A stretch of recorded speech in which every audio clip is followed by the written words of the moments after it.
오늘은 1차 발효 부피를 조금 극단적으로 비교해 보려고 해요. 지난 앞 회차들에서 느꼈던 부분을 조금 뚜렷하게 만들어서 확인해 보는 과정이라고 해야 할까요? 극단적인 상태로 비교를 해보려고 해요. 반죽을 A와 B로 나누어 A는 폴딩이 끝나면 1차 발효를 끝내고 바로 성형을 하고 B는 반죽 전체 부피가 처음에 2배 정도 될 때까지 발효를 해보기로 했어요. 조금 극단적으로 다르게 놓고 보면 차이가 잘 보일 것 같았어요. 먼저 밀가루와 물을 섞어서 오토리즈를 해주었어요. 가루가 보이지 않을 정도로 섞어주세요. 손반죽도 동일하게 진행해주세요. 오토리즈 후에 반죽이 매끈하고 탄력있게 변했어요. 르뱅에 밥을 주고 고무밴드로 표시를 한 후 2배가 되었을 때 노란 테이프로 표시를 하고 냉장을 했어요. 냉장 후에도 르뱅은 쑥쑥 자라서 병 끝까지 올라왔어요.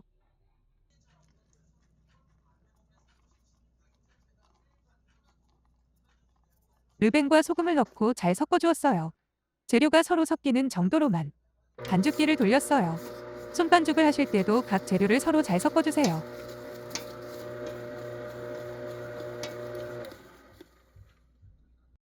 실온도 25도였고 반죽 온도도 25도였어요.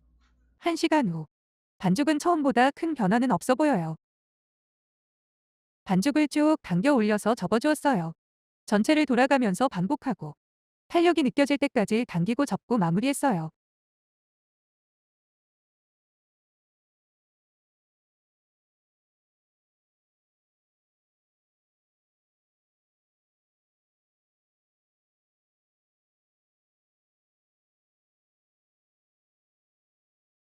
30분 후 반죽의 가장자리는 처음보다 조금 내려가고 중앙은 조금 올라와 있어요.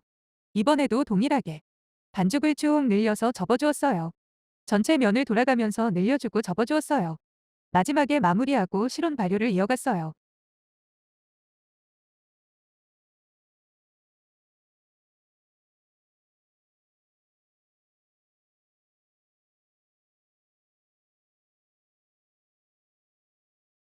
30분 후 반죽이 전체적으로 조금 둥그레진 느낌이에요. 내려갔던 가장자리 부위가 조금 올라온 것 같아 보여요. 반죽을 들어서 가장자리를 안으로 말아주면서 폴딩을 했어요.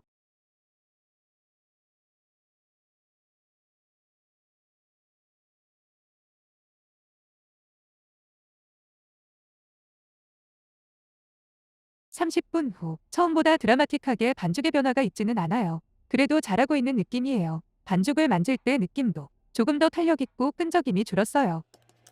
마지막도 반죽을 들어서 가장자리를 안으로 말아주며 폴딩했어요.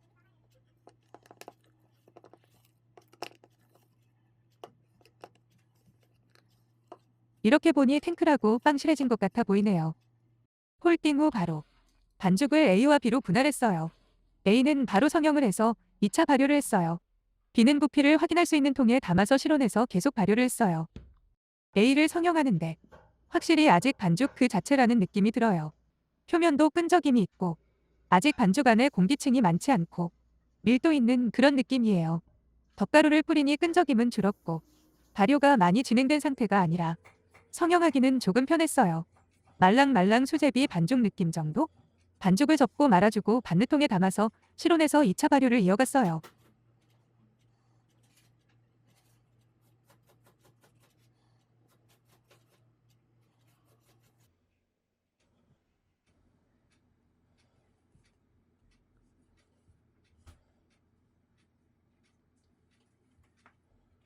마지막 폴딩하고 3시간 후 비가 거의 2배 정도 커졌어요.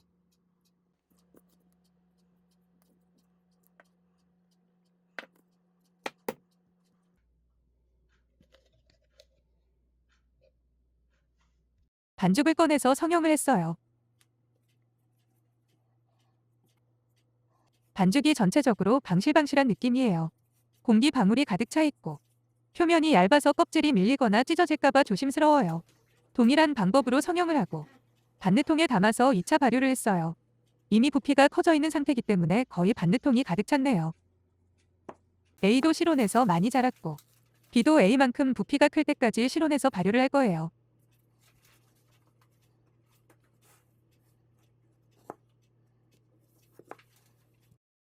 A는 먼저 냉장을 했어요.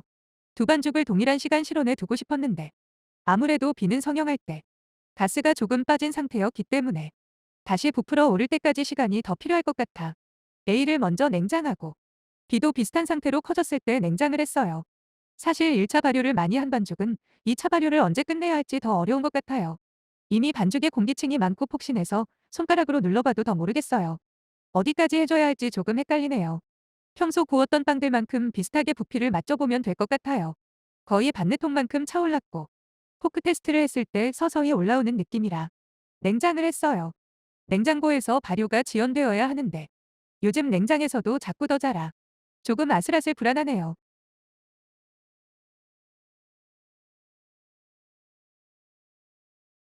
아침에 냉장에서 반죽을 꺼냈을 때 A는 윗면 가장자리가 조금 가라앉은 상태였어요. 보통 과발효가 된 반죽이 조금 가라앉던데 걱정이 되었어요.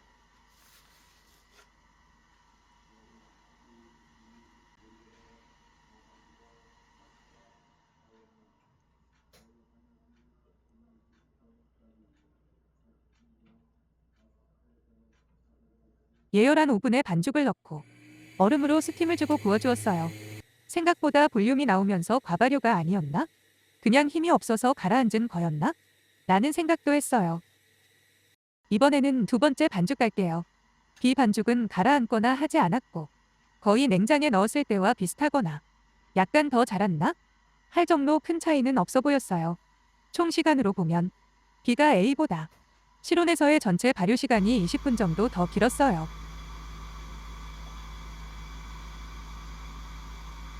귀엽고 통통하게 잘 나왔어요.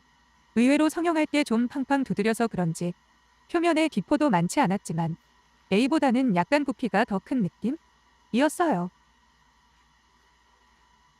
자르기 전에 내산이 굉장히 기대가 되었어요. 볼륨이 빵빵한 것이 내부에도 기공이 가득하지 않을까 라는 착각을 하하하. A는 식빵 같은 내상인데 과발효처럼 쫀쫀한 크럼이나 미발효처럼 스폰지 식감이 아니고 뽀송뽀송한데 큰 기공이 없는 상태예요. 이스트를 사용한 식빵 같다고 해야 할까요?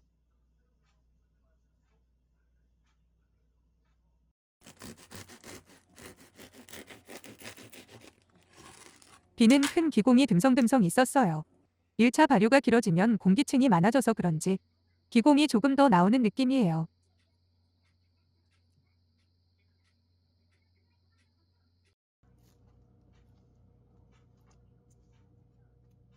맛에서는 A는 굉장히 밋밋한 식빵 맛이라면 B는 다채로운 맛이 느껴졌어요. 산미로 따지면 B 쪽이 조금 더 느껴졌다고 해야 할까? 둘 다 강하진 않지만 은은하게 산미가 있었고 A는 밋밋한 하얀 빵 느낌이라면 B는 조금 다채롭고 감칠맛이 느껴졌어요.